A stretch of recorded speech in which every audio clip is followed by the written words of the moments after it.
Bienvenidos todos. Continuamos con la unidad 11, concesión y servicio público. Estamos en la página 272.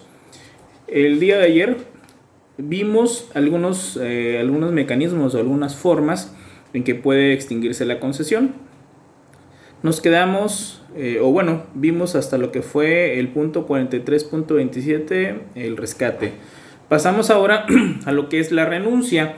En el punto 43.28, página 272, les pido por favor que sigamos ahí el texto. Nos dice el texto lo siguiente: en este supuesto, el particular concesionario decide no ejercer los derechos que implica la concesión ni cumplir las correlativas obligaciones. ¿Qué debemos entender por esto? El Estado, si la administración pública, le otorga, le concesiona determinado servicio a un concesionario, y por razones particulares, obviamente, del concesionario, decide no echarlo a andar, es decir, decide renunciar a lo que es la concesión. Podríamos decir, bueno, es derecho de cualquier persona, pues, no echar a andar algo o no activarse en algo por un tema personal. Pueden ser temas de salud, pueden ser diversidad de situaciones que lo orillan a eso. Sin embargo, debemos entender algo. El Estado, cuando te brinda una concesión, es porque tú la estuviste buscando. Hemos explicado que la concesión es cuando se le permite al particular ayudar al Estado precisamente en brindarle a los ciudadanos un servicio público, y por lo tanto debemos entender que el concesionario pues lo buscó a lo largo de cierto tiempo, que no es breve, con una serie de requisitos bastante amplios, y que no se esperaría por parte de una persona a la que se le otorga una concesión a que de buenas a primeras te diga: ahora yo no la quiero, renuncio, y que venga otra persona, ¿no? Entonces, sí existe obviamente la renuncia, obviamente por eso se considera como una forma de extinguir la concesión. Sin embargo, no es lo que se esperaría de alguien que está haciendo los trámites para buscar precisamente una concesión. ¿Qué es lo que generalmente pasa cuando hay situaciones como esta? Obviamente no van a sobrar el tipo de situaciones de este tipo. Sin embargo, el Estado, cuando ve que una persona a la que te solicitó, persona física o moral, te solicita una concesión y se la otorgas y pues renuncia a ella, lo más seguro es que te va de cierta manera a boletinar, para efecto de que cuando vuelvas a pedir algo más, si algún día lo llegas a hacer, pues sea un obstáculo muy grande para que te puedan otorgar alguna concesión en el futuro, derivado precisamente que cuando te la brindaron, renunciaste a ella. En el punto 43.29 viene la última de las formas en las que se puede extinguir la concesión, que es la quiebra o muerte del concesionario.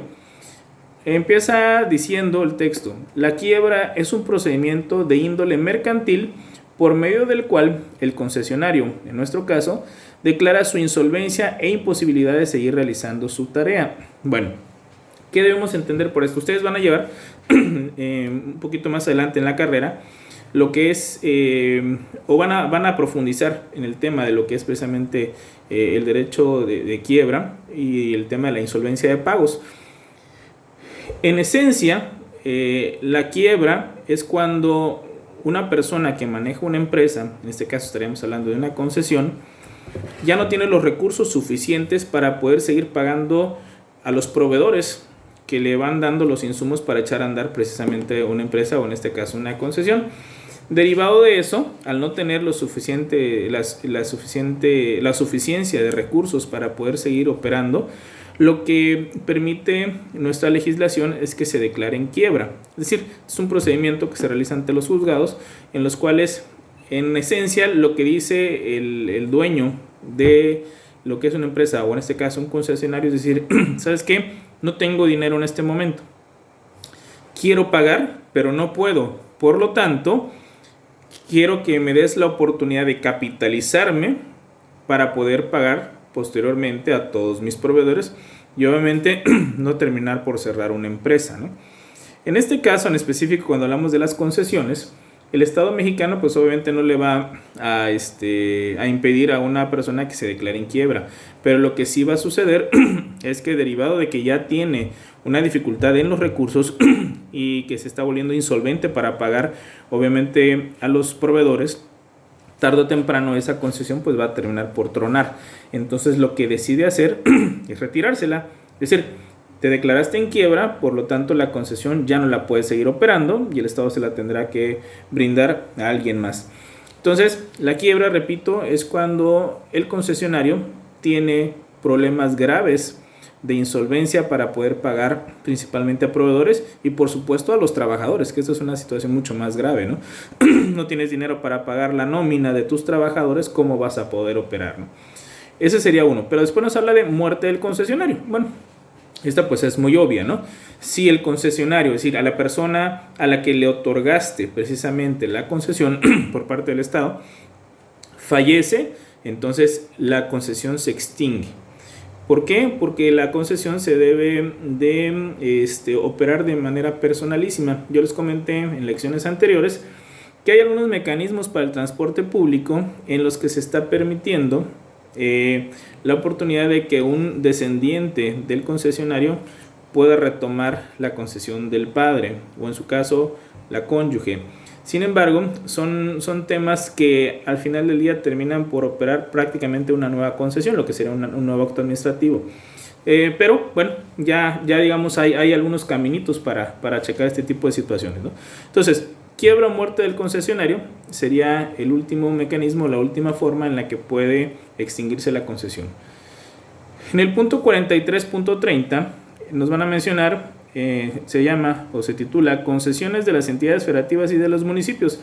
Aquí lo único que quiero que entendamos es que así como a nivel nacional, a nivel federal, operan las concesiones, a nivel estado, es decir, a nivel local o a nivel municipal, también se puede hacer uso de esta figura, lo que es la concesión administrativa, de tal suerte que en las diferentes entidades federativas se han concesionado, por ejemplo, a nivel estado se concesionó en su momento lo que fue un servicio de lo que es, no era limpia, sino es un sistema de reciclaje en lo que es una empresa que se llama o se llamaba, no sé si sigue existiendo, Proactiva. Pero también a nivel local, a nivel municipal, perdón, en algún momento hace 2 o 3 trienios llegó un momento en donde habían pocos camiones para la recolección de basura, derivado de que el presidente municipal saliente los terminó por prácticamente rematar.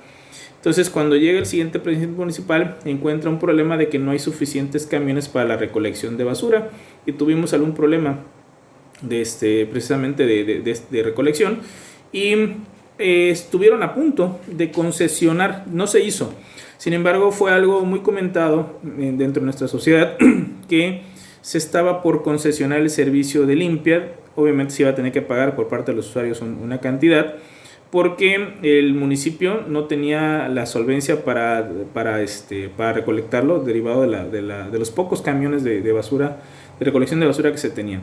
Al final del día no se hizo porque creo que se gestionaron recursos y se pudieron comprar algunos camiones, pero también se puede concesionar lo que es el servicio, algunos servicios, como en este caso la limpia, ¿no? Y otras cosas más. Es decir, la concesión administrativa es una figura jurídica que le permite a la federación, a las entidades federativas o en su caso a los municipios utilizarla precisamente para apoyarse en los particulares cuando los recursos tal vez no son los suficientes por parte de sea la federación, las entidades federativas o los municipios en brindarles servicios públicos a lo que sería la ciudadanía. Entonces, como es de interés público, se busca a los particulares, siempre hay particulares interesados en esto y se les otorga las concesiones para apoyar al Estado.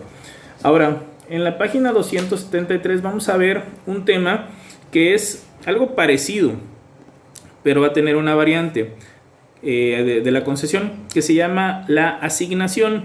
En un esquema general, lo explico, la asignación tiene un procedimiento muy parecido a la concesión.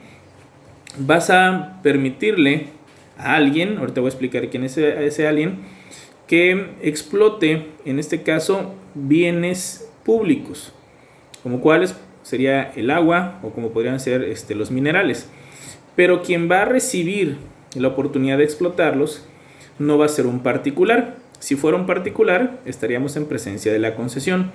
Para que se dé la asignación, quien la va a recibir va a ser una paraestatal o en su caso, o sea, cuando un ente paraestatal o en su caso un órgano desconcentrado. Entonces, repito, en la concesión se le permite a un particular la explotación de un bien o servicio público. En la asignación, el Estado le permite a una paraestatal o a un ente desconcentrado precisamente la explotación de algún bien público. Entonces, esa es la principal diferencia. Vamos a explicarlo con ejemplos. Primero nos hablan, el concepto es ese precisamente, ¿no? En el 43.2 habla de la asignación minera. ¿En qué va a consistir la asignación minera? Que el Estado le puede otorgar a una paraestatal el que pueda explotar ciertos minerales. Y de una vez vinculo el 43.32 con el 43.34 que nos dice la asignación para la explotación de materiales y la ocupación de terrenos. Cuando hablamos de la explotación de materiales, va a ser una vertiente de la explotación de minerales. Es decir, lo único que va a cambiar es el objeto, ¿no? O sea, el tipo de material que estemos utilizando. No va a ser minero, en otro va a ser, por ejemplo, cuando, no sé si ustedes han visto, que de repente algunos cerros los están, no sé cuál es el término correcto, pero los están deshaciendo, por así decir, para de ahí sacar material de construcción que podría ser arena, etcétera, ¿no? Entonces, lo que vamos a ver en la asignación minera y en la de materiales es que el Estado le permite a una paraestatal que explote precisamente estos bienes públicos, ¿no? Estamos hablando de minerales, o estamos hablando en su momento de algunos materiales que podrían servir para la construcción. Ahora, algo importante entender es que cuando hablamos de la asignación minera, implica que pueden coexistir en este ámbito tanto la concesión como la asignación, que implicaría que otorgaras a alguna paraestatal la explotación de algún mineral, o sea, oro, plata. Hoy hay algunos minerales que sirven para lo que es la elaboración de teléfonos celulares, y también se lo permitieras a lo que sería un particular, es decir, que coexistieran en una misma zona una parte de la explotación de lo que sería una mina a cargo de una paraestatal, y que exista a la par en el mismo lugar, por así decirlo, pero obviamente no revolviéndose uno con otro, la concesión a un particular para la explotación. Precisamente podría ser del mismo mineral. Entonces, repito, la asignación minera es cuando se le brinda a una paraestatal la explotación de un bien público. Puede coexistir con la concesión cuando a quien se le otorga es a un particular. Ahora, la otra vertiente de lo que son las asignaciones la vamos a encontrar en el punto 43.33, que habla de la asignación en materia de aguas federales. Es decir, cuando hablábamos de concesiones y concesiones pesqueras, yo les comenté que existe la concesión a cooperativas pesqueras para que puedan explotar partes de lo que son los esteros o algunas áreas de pesca en donde ellos pueden extraer el producto de los esteros o del mar y después comercializarlos. Bueno, eso sería la concesión, porque estamos hablando de que son particulares. Pero la asignación es cuando se le puede brindar a una paraestatal o a un desconcentrado. Y voy a poner como ejemplo un desconcentrado. La Comisión Nacional de Acuacultura y Pesca es un órgano desconcentrado dependiente de la Secretaría de Agricultura y Desarrollo Rural. Entonces, lo que es la CONAPESCA, y también existe otra que se llama el INAPESCA, que es, digamos, el Instituto para la Investigación precisamente de temas pesqueros y acuícolas, necesitan agua, por supuesto, para realizar sus tareas, sobre todo cuando estamos hablando de tareas de investigación. Entonces, el Estado mexicano les puede brindar a ellos, que son órganos desconcentrados, un área. Les va a asignar, obviamente es el término correcto, les va a asignar un área en donde ellos pueden realizar sus investigaciones o realizar tareas experimentales para lo que va a ser o para que sean en beneficio, obviamente, del sector pesquero.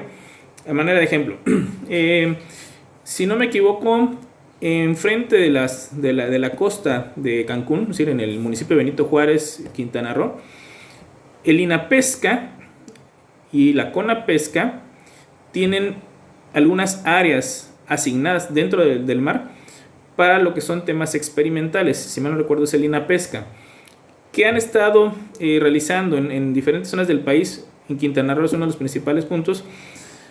Han estado intentando generar, no es correcto decir la semilla, ¿no?, sino que son, digamos, las crías, los alevines de lo que es el pepino de mar, que es un tipo de pez que obviamente tiene la forma de precisamente de lo que es un pepino, por eso se le dice pepino de mar, pero que cuando se comercializa se vende muy caro. Y a nivel internacional, pues viene siendo un alimento pues que se consume en restaurantes caros y que hay gente que lo paga y lo paga muy bien. Entonces, derivado de eso, la intención es que los pescadores de nuestro país, más allá de estar pescando robalo, tilapia, etcétera, pues puedan también pescar algún producto que tenga un valor mucho más, un valor agregado, sobre todo para el efecto de la comercialización, pues que les puedan pagar mejor. Entonces, la idea es precisamente generar las crías para después sembrarlas en algunos ambientes controlados dentro de lo que es el mar y puedas pescar periódicamente la cantidad de pepino de mar suficiente para hacerlo redituable para quien lo va a estar generando. Entonces, la intención es esa, pero para ello, eso lo estoy hablando de hace unos 10 años aproximadamente, lo estaban trabajando, no sé si lo sigan haciendo, en donde el INAPESCA y la CONAPESCA pues necesitaban áreas dentro del mar para poder realizar estas tareas del desarrollo de lo que eran las crías precisamente del pepino de mar. Y así, en diferentes partes del país realizan sus tareas de investigación sobre diferentes especies, con la idea de que después puedas producirlas y el pescador en algún momento pueda obtener estos nuevos productos y comercializarlos posteriormente. Entonces, lo que se está haciendo ahí es una asignación porque se le permite a un ente desconcentrado el que pueda utilizar precisamente esto. Entonces, como conclusión, podríamos ver que la asignación se da precisamente cuando en lugar de a un particular se le entrega a una paraestatal o a un desconcentrado la explotación de lo que sería un bien público. Y podemos entender también que la asignación puede coexistir con la concesión. Bueno, que tengan muy buen día.